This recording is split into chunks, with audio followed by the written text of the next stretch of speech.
Ange Postecoglou has emerged as one of the favourites for the Scotland job following the resignation of Teves Clark following their disastrous World Cup campaign. But he would be a terrible successor. The Australian manager impressed during his tenure at Celtic in Scotland, which is why he may be getting linked to the role with the national team, along with the fact he is out of work. His time in England, however, was a bit more hit and miss. After leading Tottenham to their first piece of silverware with the Europa League title in 2025, long hiatus from their League Cup win in 2008. However, his time at Nottingham Forest was terrible as he failed to win a single game in his 8 matches in charge. There may be a want to bring him in as there have been serious complaints about the style adopted by Scotland in this World Cup and previous tournaments under Clark. Fans want to see their side compete and have the ability to play some attractive football and entertain on the biggest stage, just as the fans of the streets of Boston did. Yet, the Scots should take into consideration the case study of the Republic of Ireland and their appointment of Stephen Kenny. As much as I love the former Derry City manager, he was not best pleased to be a national team manager with his approach to football.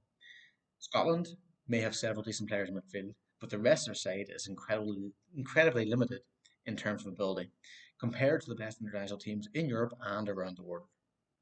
There's lack of pace throughout the side with a severe lack of goal scorers, and their defence will concern me unless it's in a low block. Ireland have similar problems, and the desire of Kenny to show that the Irish players are actually decent, only for the nation to revert back to football that is safer and less glamorous since the appointment of Halgrimson, which and almost got Ireland to a World Cup when the squad looked hopeless under Kenny. While Kenny is able to get his squad playing this type of football at club level, international football is a different game due to lack of time to perfect an approach, and so a limited game plan at present suits Ireland, especially for their players. This is a feel I have for Scotland as well. They tend to play Ange ball with their defence getting exploited due to the lack of pace and ability, while any chances created may not be tucked away, especially against bigger nations.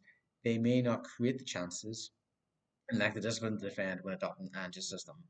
I believe his appointment would be a disaster. Now, I don't think he should leave his role with Everton. This is David Moyes I'm talking about. But I believe Moyes would be a better option to get the best out of the Scotland team due to his approach.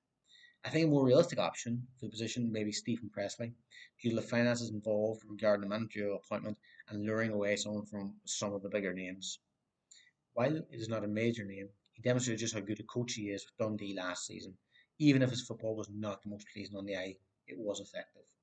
Scotland acquired Clark from Kilmarnock. Let's be honest, a little bit lucky due to his CV, having worked with West Brom, Liverpool, and Chelsea. Scotland, like Ireland, like Wales, is not that attractive a job. They should take into consideration that when talking about who they can appoint. So, do you think Scotland's manager will be Ange Postecoglou, or do you think it'll be someone else? I look forward to hearing the comments from you.